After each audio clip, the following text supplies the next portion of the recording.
Ma spécialité, c'est les souvenirs historiques, objets militaires et principalement les uniformes, coiffures, vêtements, armements et tout ce qui est équipement, c'est-à-dire les épaulettes, les ceintures, les ceinturons et puis tout ce qui va, tous les accessoires utiles à l'homme de guerre.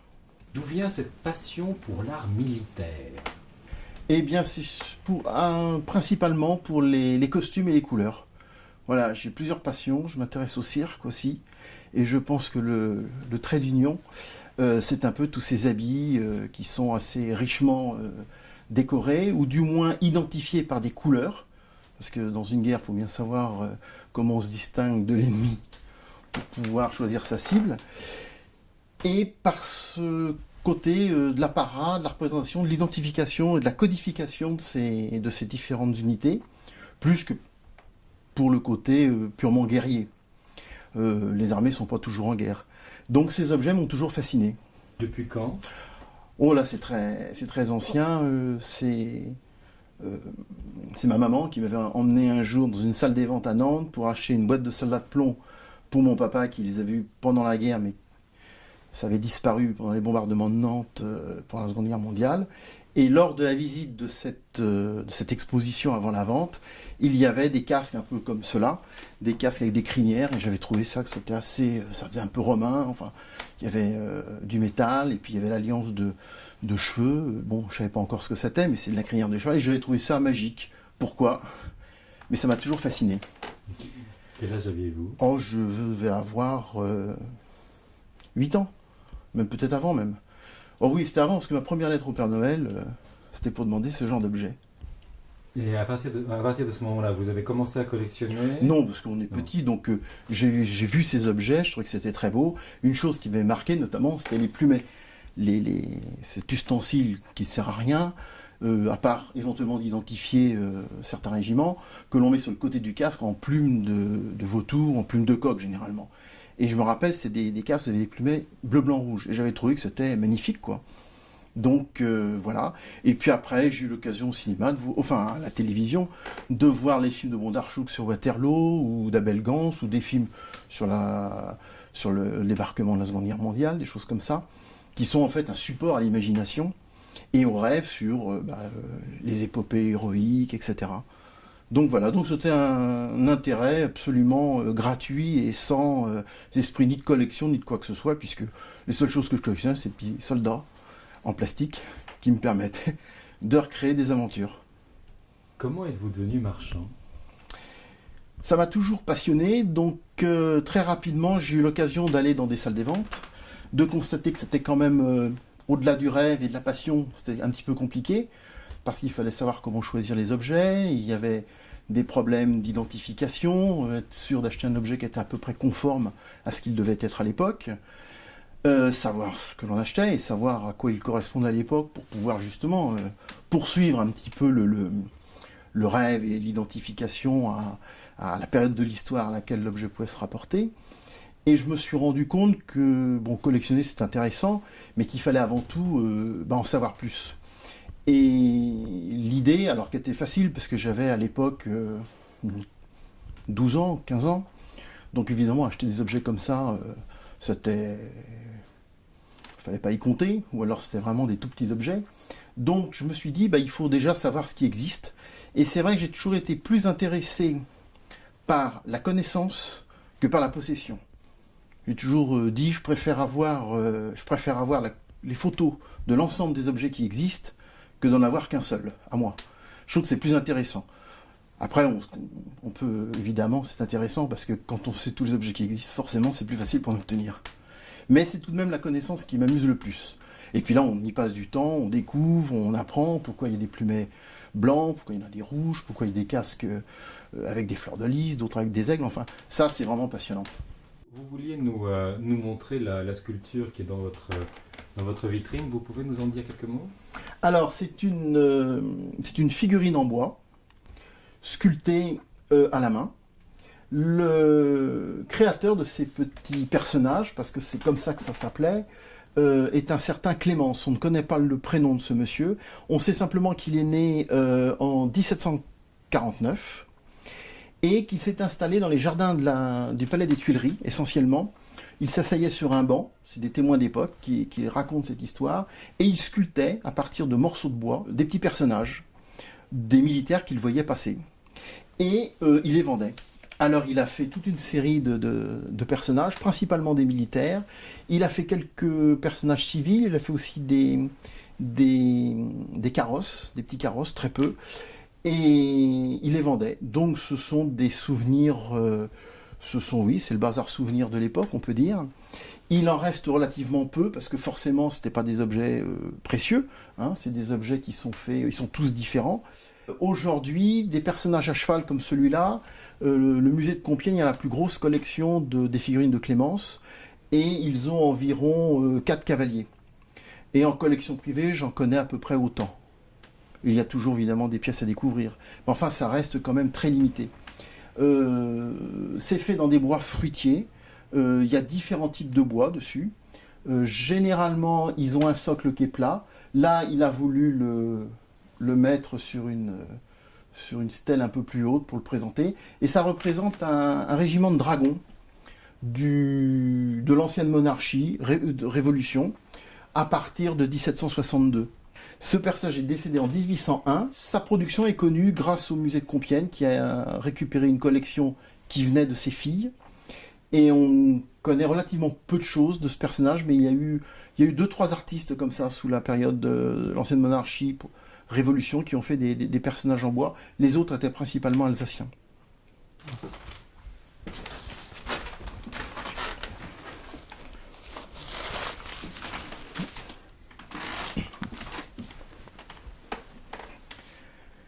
Alors là, on est dans un objet un peu plus spectaculaire. C'est un chapeau d'officier général du Premier Empire. Donc c'est un chapeau bicorne. C'est une mode qui est restée en France. Ils ont eu des chapeaux bicornes tout au long du 19e siècle et même au début du 20e siècle. Il est d'époque Premier Empire. Il est en feutre, galon d'or.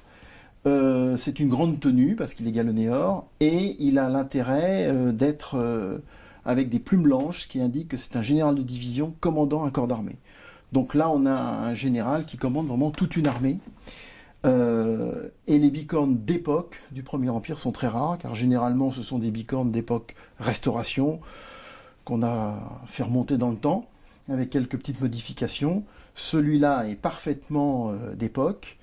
C'est un bicorne qui est contemporain donc à Napoléon Ier. Au jour d'aujourd'hui, on en connaît peu. J'en ai répertorié dans les musées ou collections privées 2 autres. Un au musée de l'armée qui a appartenu au maréchal Oudinot et un autre dans une collection, dans la collection familiale du prince Napoléon qui a appartenu au prince Jérôme Napoléon. Donc c'est assez rare parce que ce sont des objets prestigieux mais qui étaient en feutre et donc qui ont été amenés à disparaître. Si on enlève les galons, si on enlève les plumes, si on met une ganse, c'est cette partie-là plus modeste, en fait, on a quelque chose qui est très similaire à ce que Napoléon portait sur la tête et qui est mondialement connu. Si je comprends bien, tout fait sens dans un costume. Enfin, vous avez parlé des plumes, si ça avait Tout été a une signification, tout a une codification. Donc, on a le chapeau en feutre noir pour tout le monde, y compris les hommes de troupe. Ensuite, on a des galons qui vont être soit de couleur, en passementerie de laine pour les hommes de troupe, en passementerie de laine mélangée avec des fils de métal pour les sous-officiers et métallique pour les officiers, voire les grades supérieurs. Plus on monte dans le grade, plus on aura un galon qui sera large. Je simplifie, mais en règle générale, c'est ça. Ici, c'est ce qu'on appelle la ganse qui retient le bouton. Donc le bouton va identifier soit le régiment, soit le grade. Là, en l'occurrence, c'est un bouton de général. Et la ganse, ça va être un galon doré plat pour les officiers. À partir de grades supérieurs, on a ce qu'on appelle des bouillons. Et ensuite, les plumes. Alors, les plumes sont faites pour les grandes tenues. Donc, il y a des plumes noires et les plumes blanches, en l'occurrence, dans le corps des généraux, les plumes blanches sont réservées aux généraux de division ayant le commandement d'un corps d'armée ou aux maréchaux de France. Et donc, ces différentes codifications vont se retrouver dans tous les costumes d'apparat, dans tous les costumes de l'armée. Du pied à la tête, du chapeau jusqu'à la botte. Et tout cela a été documenté. Alors, tout le problème, c'est de retrouver les documents d'époque. Oui, normal, il y avait forcément des règlements, parce qu'il y a des gens qui fabriquaient ça, et donc il leur fallait bien des dimensions, des dessins. Là, pour les habits généraux du Premier Empire, il y a des livres qui existent avec les planches très précises du dessin du bouton, du diamètre, et qui décrit si on met des plumes blanches, des plumes noires, quel est le type de galon, la largeur, et en fonction de quelle tenue on adapte tel ou tel galon. Alors, puisque nous sommes dans les couvre-chefs, la première chose que j'ai vue sur votre site, c'est des alignements de casques. Est-ce que vous pouvez nous en dire un mot? Alors, les casques, ce sont des coiffures métalliques que portaient principalement les régiments de cavalerie en France à partir de 1762. Donc, on fait une bombe en métal pour protéger la tête de chocs par rapport à des armes blanches et des sabres. Alors après, nous allons avoir des couleurs, des formes qui vont varier en fonction des régiments et des époques. Si on veut, par exemple, deux casques un peu spectaculaires, on a celui-là qui est un casque d'officier de la gendarmerie d'élite. Alors ce corps est créé par Louis XVIII en 1814. Il s'appelle au tout début le corps de la gendarmerie des chasses, résidences et voyages du roi. Tout un programme. C'était en fait ni plus ni moins, pour simplifier, que c'est un corps similaire à la garde républicaine actuelle qui est affecté à la garde des forêts de Fontainebleau ou des domaines, par exemple, je pense du musée de Chambord, des choses comme ça. Voilà, c'était des gendarmes à cheval qui surveillaient les domaines du roi et toutes les résidences qu'il pouvait. Et lorsqu'il s'y déplaçait, c'était en quelque sorte ses gardes du corps, même s'il avait aussi des gardes du corps. Donc c'est un casque très spectaculaire, et on voit d'ailleurs la symbolique des chasses, avec le corps de chasse, et puis tout un décor qui évoque justement les forêts domaniales de l'époque. Alors ce sont des casques qui sont assez rares. Ce corps est abandonné en 1816, et il est remplacé par la gendarmerie d'élite. Et donc on change le bandeau, et les fonctions du corps sont un petit peu élargies. Ces casques, notamment, vont charger à Waterloo, car la gendarmerie d'élite sera engagée à la bataille de Waterloo, mais quand elle sera sous la direction de Napoléon, on aura pris soin d'enlever les armes de France pour ce faire. Un autre casque un peu spectaculaire,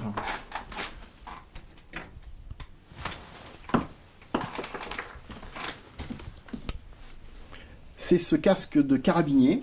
C'est un casque de... Alors les carabiniers obtiennent le casque en 1811, ils vont le garder jusqu'à la fin de Napoléon III, 1870. Ce sera toujours un casque avec une bombe en laiton.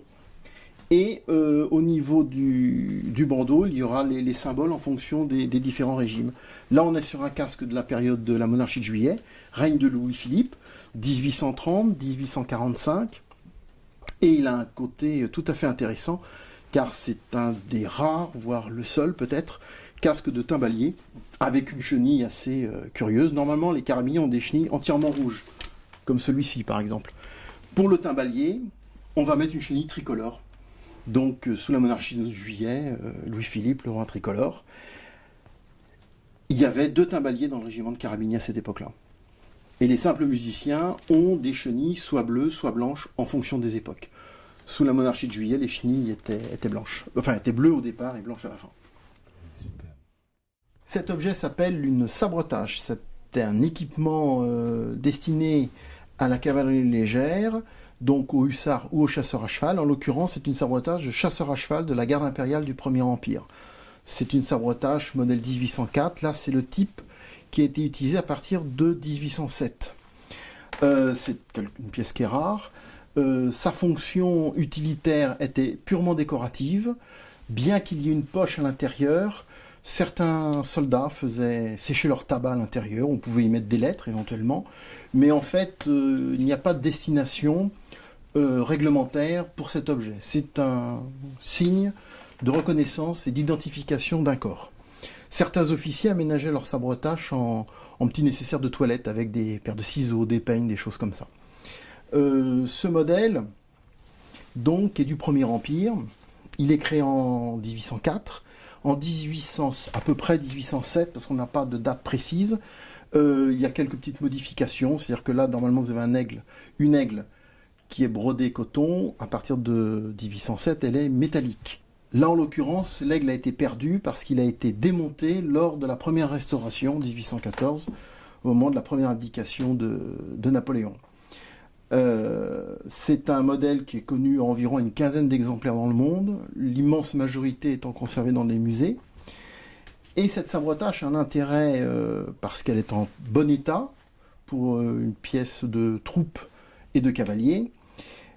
C'est un corps prestigieux. Les chasseurs à cheval de la garde sont en quelque sorte l'escorte particulière de Napoléon. C'est un corps de la garde impériale très proche de l'empereur.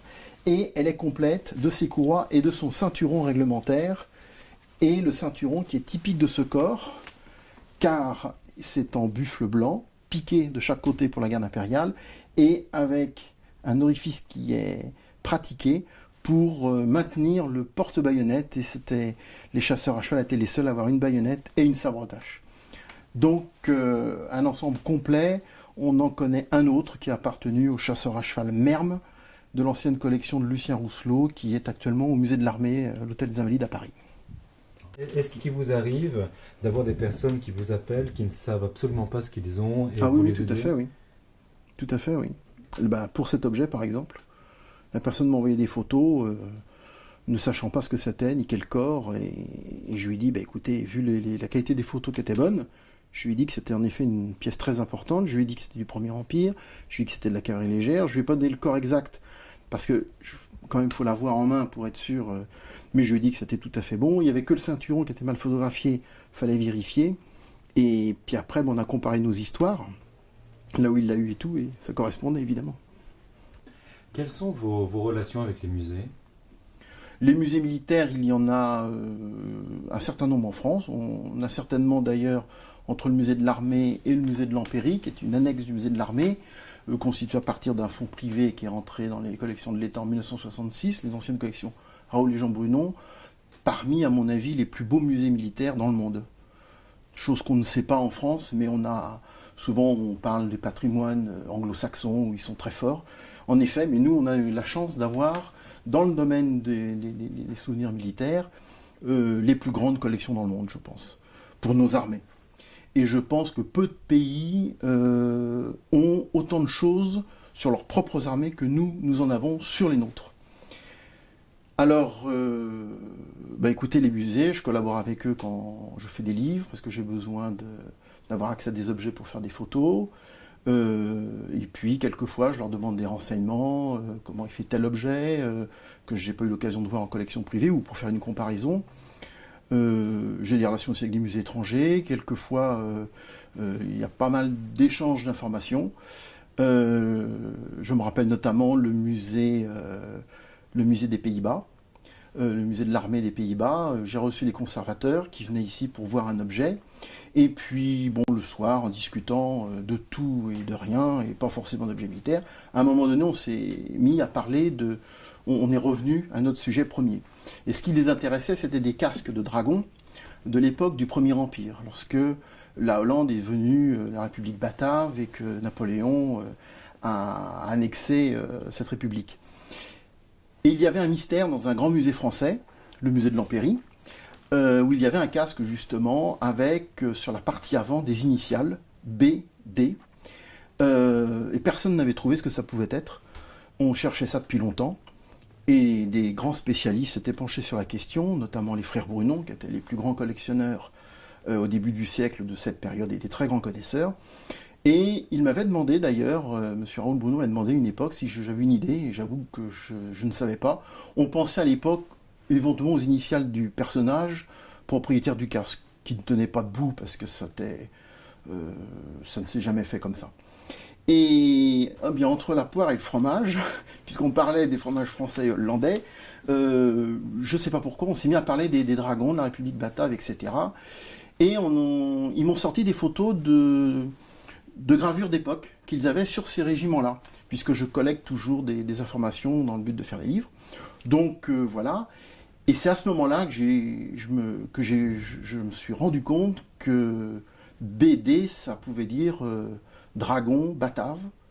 Je suis allé chercher dans mes archives la photo de ce casque et on a découvert l'identification précise.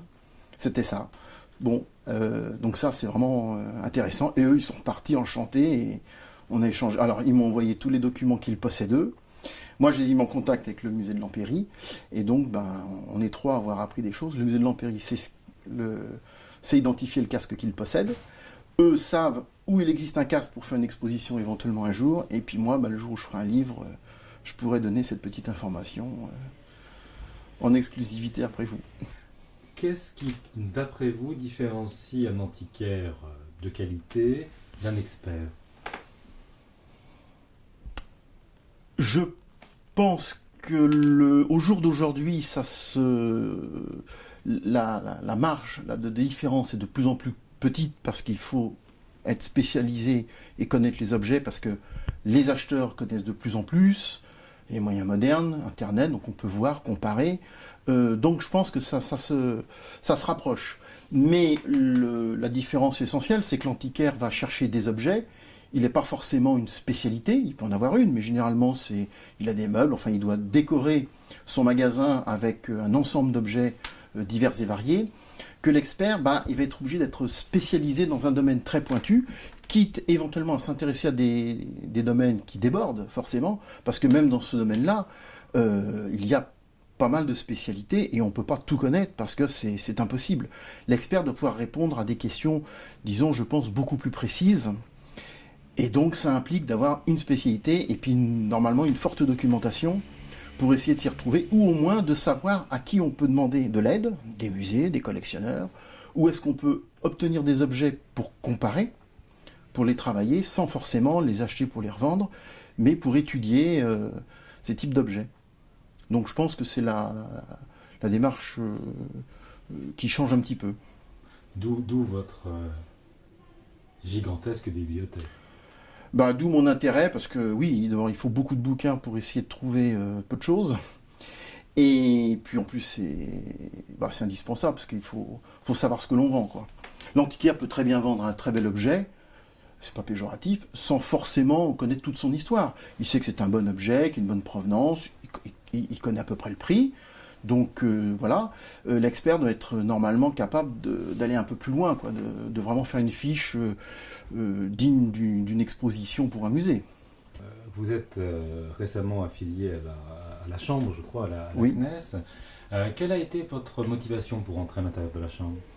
Eh bien, j'avais des amis qui étaient membres de cette Chambre, et en parlant avec eux, en rencontrant certains membres d'autres spécialités que la mienne, j'ai vu qu'il y avait d'abord des gens très très pointus, et j'ai été vraiment très surpris de voir le niveau d'exigence de cette chambre, notamment dans les examens pour en faire partie.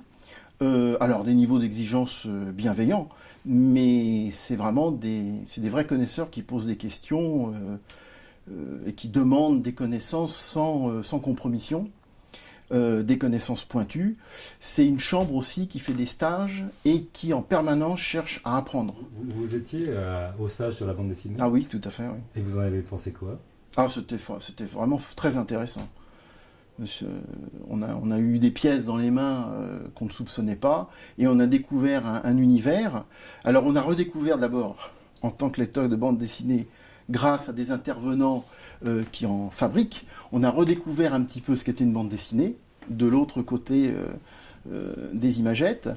Et puis on a découvert, grâce aux experts qui sont intervenus, un monde, un marché, dont on entend parler dans la presse et dans les médias, mais dont on ignorait un peu les tenants et les aboutissants. Et donc c'est toujours passionnant. On a l'impression que, parce qu'on a eu ces discussions-là, en fait, avec quasiment toutes les personnes qu'on a interviewées, et ce qui m'a étonné dans ce discours, c'est, on pourrait se dire que je suis expert en X, donc je ne m'intéresse qu'à X, et en fait, c'est pas du tout le cas. Ah non, oui, tout à fait, oui. Et ça, je trouve ça très rafraîchissant de se dire qu'un expert en art militaire puisse... Parce qu'un expert comme un antiquaire, c'est quelqu'un de curieux de toute façon. Celui qui n'est pas curieux, je pense qu'il faut faire autre chose, quoi. Faut garder sa calculatrice en poche. Mais c'est quelqu'un qui est curieux, et donc on s'intéresse à tout. Et alors, de toute façon, quel que soit le domaine autre que le sien, il y a toujours des connexions. Ne serait-ce que sur le rôle ou le fonctionnement du marché du marché de l'art ou d'une spécialité, et puis après des choses techniques. Je suis allé au dernier stage qui concernait les meubles contemporains. Donc c'est les meubles des années d'après-guerre. Donc j'ai des amis qui m'ont quand même demandé, mais qu'est-ce que tu vas faire là? Parce que là c'est quand même très différent. Oui, bah, d'abord je ne connaissais pas du tout, donc j'ai trouvé que c'était intéressant. Et puis j'ai appris des choses sur par exemple tout ce qui était les métaux chromés nickelés. Et moi j'en ai besoin dans mon domaine pour tout ce qui est des objets métalliques, armements et coiffures, à partir de 1872-74, où on utilise de plus en plus ces techniques. Bon, là, j'avais des gens qui traitaient de ça tous les jours, puisque beaucoup de leurs objets sont dans ces matériaux-là. Donc, vous voyez, j'ai appris des choses très concrètes pour mon métier, même dans un stage sur les meubles des années 50, 60, 70. J'aimerais rebondir sur ce que vous venez de dire à l'instant, il y a quelques minutes. Vous avez dit, si on n'est pas curieux, il faut garder sa calculatrice dans la poche. Qu'est-ce que cela veut dire? C'est-à-dire que à ce moment-là, on est vraiment uniquement commerçant, mais au sens classique du terme, sans critique. Mais bon, on rentre des produits, on applique un coefficient multiplicateur, même si, en l'occurrence, dans ce milieu-là, c'est un petit peu moins vrai. On revend, et puis voilà. Alors, on peut le faire, bien sûr, hein, mais bon, moi, je trouve que ça manque de... Enfin, moi, ça m'intéresserait pas, quoi. J'aime bien quand même savoir ce que... J'aime bien m'amuser un peu autour des objets que je vois passer, que je ne peux pas garder. Alors, au moins, j'essaye de garder le souvenir et puis d'apprendre des choses. Et dans ce milieu de l'Antiquité en général, les gens sont curieux, hein, que ce soit les musées, les antiquaires, les brocanteurs ou les collectionneurs. Mais un expert, lui, il est obligé d'être curieux. Parce qu'on lui pose des questions, il faut quand même pouvoir répondre à un certain nombre de choses, ou au moins savoir où trouver les réponses.